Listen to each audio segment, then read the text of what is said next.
자, 안녕하세요. 여러분, 선생님하고 이제 온라인 수업을 할 텐데, 선생님이 이야기한 대로 이번 온라인 수업부터는 선생님이 미리 영상을 찍어 놓고 여러분들 같이 보는 방식으로 할 거예요. 왜 그렇게 하냐면, 저번에도 이야기했지만, 누가 들어오고 나가고 이럴 때 선생님이 확인이 좀 불가능하고, 그 다음에 채팅창도 선생님이 보기가 힘들어서 이렇게 하면 선생님이 수업도 할 수 있고, 채팅창도 볼 수 있어서 선생님이 미리 한번 이렇게 영상을 찍어 봤어요. 자, 그러면 오늘은 허생전에 대해서 보도록 하겠습니다. 허생전은 교과서 63페이지가 되겠습니다. 자, 그래서 보면은 자신의 관점에서 문학작품 읽기라고 해서 이 부분은 허생전을 보면 쓴 사람이 박지원인데 조선 후기의 실학자 연암 박지원이 쓴 소설로 주인공인 허생의 행적을 통해 당대 사회를 비판한 작품입니다. 그래서 인물의 행동과 사건의 의미를 주체적으로 해석하며 작품을 감상해 보도록 합시다. 자, 그러면 목차를 보면 처음에는 우선 배경 지식, 그때도 설명했지만 배경 지식을 설명해 주고, 그다음에 배움의 포인트, 어떤 포인트가 있는지, 그다음에 본문 학습을 해보고 내용 정리를 하고 학습 활동을 하고 질문하는 식으로 진행을 해보도록 합시다. 자, 그러면 허생전에 대해서 보도록 하겠습니다.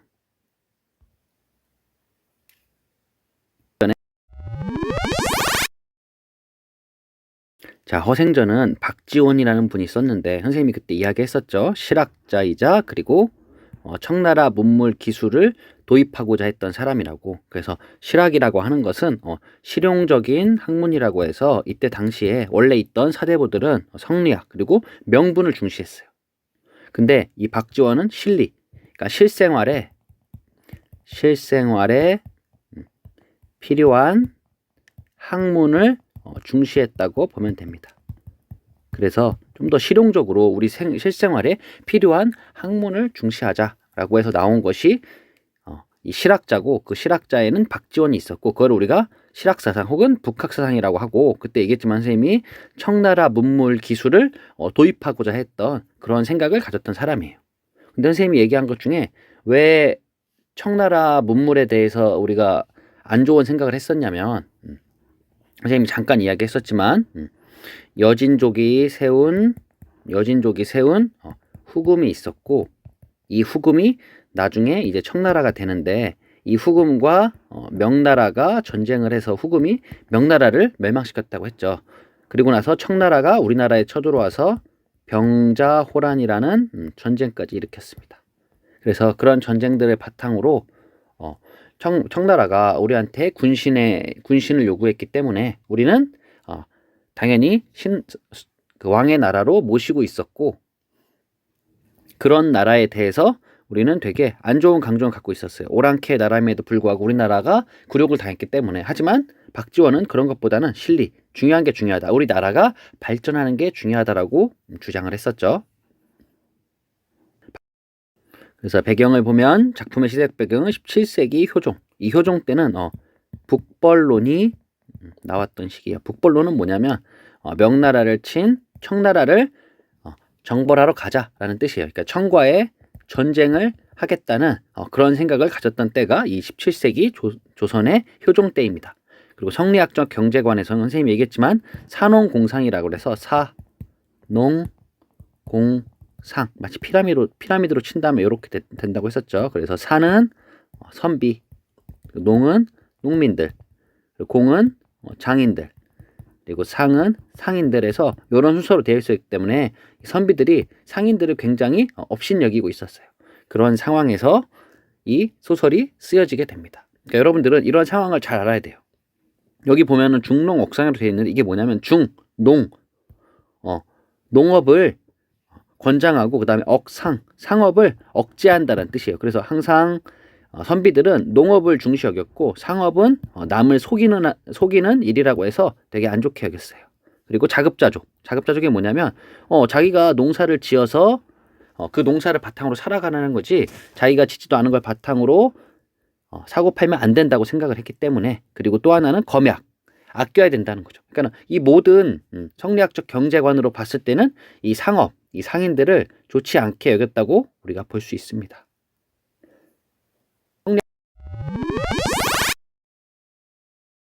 자, 그러면 우리 포인트를 보도록 할게요. 첫 번째 포인트는 허생의 행동을 바탕으로 한 당대 현실을 풍자하고 있다. 이때 당대 현실을 풍자하고 싶었지만 주인공인 이 소설을 쓴 박지원이라는 사람은 그거를 직접적으로 비판할 수는 없었어요.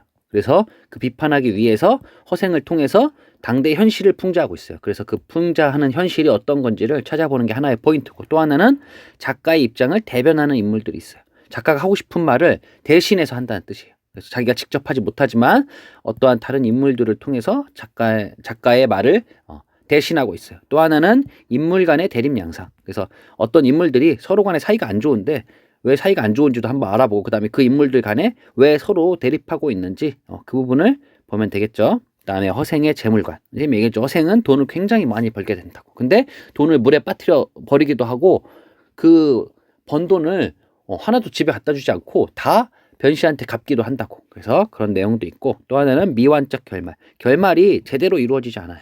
그래서 원래는 결말이 딱 끝이 맺어야 되는데 이제 나중에 결말을 보고 나면은 그냥 허생이 어디론가 가버렸다 이렇게 돼버려서 왜 그런 결말을 갖게 됐을까라는 의미까지 보도록 하겠습니다.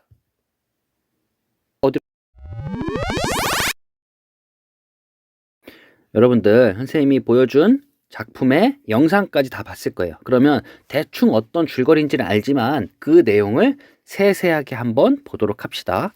그래서 소설은 크게 소설이랑 크게 여기 발단이라고 나와 있지만 발단, 그 다음에 전개, 위기, 절정, 결말이라는 5단계로 이루어지고 있습니다. 그래서 그 단계 중에 첫 번째인 발단 단계입니다.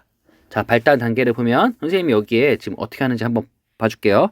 발단에 보면 발단 단계의 주요 내용을 여기다 한번 선생님이 정리를 해놨고, 그 다음 밑에는 선생님이 해야 되는 포인트 부분을 여기 63페이지 세 번째 줄에서 자세하게 설명을 해놨어요. 그러니까 여러분들은 이 부분을 보면서 필기를 하면 돼요. 알았죠? 그래서 이 부분에 필기를 하면은 여러분들은 생전을 다 정리할 수 있게 돼요. 선생님이 조금 천천히 그래서 해보도록 할게요. 그래서 첫 번째로 한번 정리를 해보면 63페이지 세 번째 줄을 보도록 합시다. 그래서 첫 번째 줄부터 잠깐 보면은 허생은 묵적동에 살았다. 그래서 묵적동에서 곧장 남산 아래로 이르르는 곳에 우물이 있고 우물가에는 오래된 살구나무가 서 있었다. 살구나무를 향해서 살인문이 열려 있고, 그다음 이 부분 몇 칸 안 되는 초가집은 비바람도 제대로 가리지 못했다 한 거 보니까 우리가 예전에는 칸으로 나눠져요. 그래서 한 칸, 두 칸 이렇게 집을 표현하는데, 그래서 왕만 100칸의 집을 가질 수 있고 왕 밑에 사람들은 99칸이 최고였어요. 근데 이 허생의 집은 얼마나 가난했는지 몇 칸 안 되는 초가집. 초가집은 그 벼로 만든 집단으로 만든 초가집인데 그게 비바람도 제대로 가리지 못했대요. 그러면 실제로 제대로 된 집의 기능을 하고 있었을까요? 제대로 못했겠죠. 그래서 이걸 통해서 알 수 있는 사실은 매우 가난한 살림임을 알 수 있었다. 그래서 허생은 아마 굉장히 가난한 집에 살고 있었을 것 같아요. 그래서 그런 내용이 나와 있고, 그 다음에 보도록 하겠습니다. 그러나 허생은 독서를 좋아하고 그 아내가 삭바느질을 하여 겨우 풀칠을 하고 살았다. 그래서 이 부분을 보면은 아내는 바느질을 해서 먹고 살았고 허생은 책 읽기만 좋아했대요. 그래서 하루는 아내가 배가 몹시 고파서 눈물을 흘리며 이야기했습니다. 임자는, 여기서 말하는 임자는 허생이 되겠죠. 임자는 평생 과거에 응시하지도 않으면서 책을 읽어서 무엇하려고 그러시오? 라고 물어봤죠. 그랬더니 허생이 웃으면서 말했습니다. 내가 책을 읽는 것은 아직 미숙해서 그렇다오. 그랬더니 아내가 다시 묻죠. 그렇다면, 여기 나와 있죠. 다시 보면은 그렇다면 장인밭이 일이라도 하지 그러시오. 물어보니 장인밭이라고 하는 것은 지금 말하는 장인, 손으로 물건을 만들, 아까 산업 공상 중에 공에 해당되는 직업이 되겠죠. 그래서 장인이라도 하지 그러시오. 그랬더니 장인은 본래 배우지 못했으니 어찌하란 말인가. 그래서 우리도 보면은 장인들 보면은 뭐 가죽 공예를 하거나 뭘 하거나 기술이 있어야 되죠. 근데 자신은 기술이 없다고 이야기하고 있어요. 그랬더니 아내가 다시 묻습니다. 그럼 장사가 있지 않습니까? 하면서 아니 그러면은 가장 할 수 있는 장사가 있지 않냐고 이제 물어보고 있죠. 자, 그래서 이 부분을 보면은 어떤 생각을 알 수 있냐면 무능한 사, 이 사는 선비가 되겠죠. 선비 사자예요. 이게 한자로 하면은 이렇게 생긴 게 선비 사자예요. 그래서 무능한 선비보다는 유능한 공은 장인 혹은 상인이 더 낫다는 아내의 생각. 그러니까 아내는 이렇게 생각하고 있어요. 뭐가 낫냐면 이렇게 책만 읽고 있는 허생보다는 그것보다는 일을 할 수 있는 장인이나 상인이 낫다고 생각하고 있어요. 하지만 이 생각은 아내의 생각이기도 하지만 또 작가의 생각이기도 해요. 작가 허생전을 쓴 작가 박지원이 이런 생각을 갖고 있었어요. 그래서 여러분들 이걸 선생님이 앞에 나와 있었죠. 그 포인트 부분에. 그래서 그 생각이 작가의 생각을 대변하는 인물들이 있다. 그 인물이 첫 번째가 나오는 게 아내예요. 아내가 허생의 생각을 허생의 입장을 허생이 아니라 박지원의 입장을 대변하고 있습니다. 자, 그렇게 돼서 63페이지가 끝났고 그 다음에 64페이지를 보도록 하겠습니다. 자, 교과서 넘겨보세요. 자, 64페이지를 보면 다시 나와 있죠. 그래서 장사야 본래 미천 돈이 있어야 되는 건데 어찌하란 말이오. 그랬더니 아내가 왈칵 화를 내고 버럭 소리를 질렀다. 밤낮으로 책을 읽더니 여기 나와 있죠. 이 부분. 밤낮으로 책을 읽더니 고작 배운 게 어찌하란 말인가라는 말뿐이요. 장인밭이 일도 못한다. 장사도 못한다. 어째서 도적질은 못하는 거요? 라고 하면서 실제로 먹고 사는 문제, 현실의 문제, 지금 먹고 사는 문제가 있었잖아요. 그거를 다 아내가 해결해주고 있었어요. 그리고 허생은 책만 읽고 있었단 말이에요. 그래서 그 먹고 사는 문제를 해결하지 못하는 사대부의 무능을 비판하고 있어요. 아니, 너 아무것도 왜 못하냐? 너는 가장인데 가장으로서의 일도 못하고 전혀 실용성과는 관련이 없는 책 읽기만 좋아하잖아요. 누가 이런 사람을 좋아하겠어요. 그죠? 그래서 신랄하게 비판하고 있어요. 근데 이때 당시에 사회가 그랬다는 거예요. 이런 사대부들이 굉장히 많았대요. 선비긴 하지만 돈이 없고 가난한 선비들이 많았어요. 그래서 그런 선비들을 지금 비판하고 있습니다. 그래서 여기까지가 이제 발단 부분이에요. 발단 부분 조금만 더 보도록 하겠습니다. 그 밑에 허생이 읽던 책을 덮고는 일어서면서 애석하도다.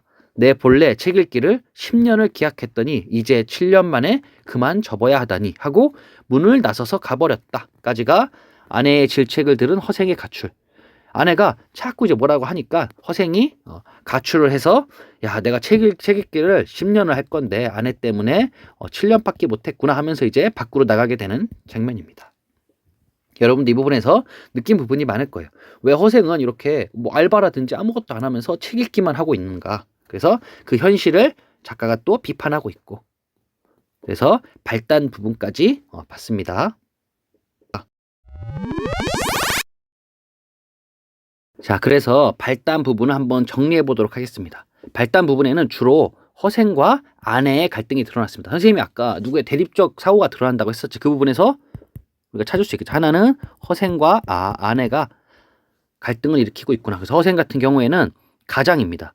집을 책임져야 하는 가장임에도 불구하고 가정을 전혀 돌보지 않고 생계에는 관심이 없습니다. 오직 하는 거는 글 읽기에만 열중해서 독서를 완성하려고 해요. 그래서 몇 년 동안 책 읽기를 원래 예약했다고 했었죠. 그렇죠. 10년 동안. 그래서 이 허생이란 사람은 관념적인 사고, 필요 없는 것만 생각하고 있어요. 그리고 비실용적, 전혀 실용적이지 않아요. 뭔가 돈을 벌 수도 없고 그냥 책 읽기만 하고 있어요. 아무것도 관련이 없는. 근데 허생의 아내는 가장을 대신해서 생계를 책임지고 있어요. 그래서 바느질을 통해서 돈을 벌고 있습니다. 그리고 글만 읽는 남편에게 돈벌이가 되는 일을 하라고 뭘 시키냐면 장사를 하거나 혹은 장인이 되어서 뭔가를 해봐라 라고 했는데 요구하고 있는데 허생은 전혀 하지 않고 있어요. 그래서 이 아내 같은 경우에는 실용적 그리고 실리적인 사고. 다시 얘기하면 이 아내는 결국엔 박지원이 되겠고, 그 다음에 이 허생은 이 당시에 성리학을 중시했던 사대부가 되겠죠. 결국에는 박지원은 이걸 비판하고 싶었던 거예요.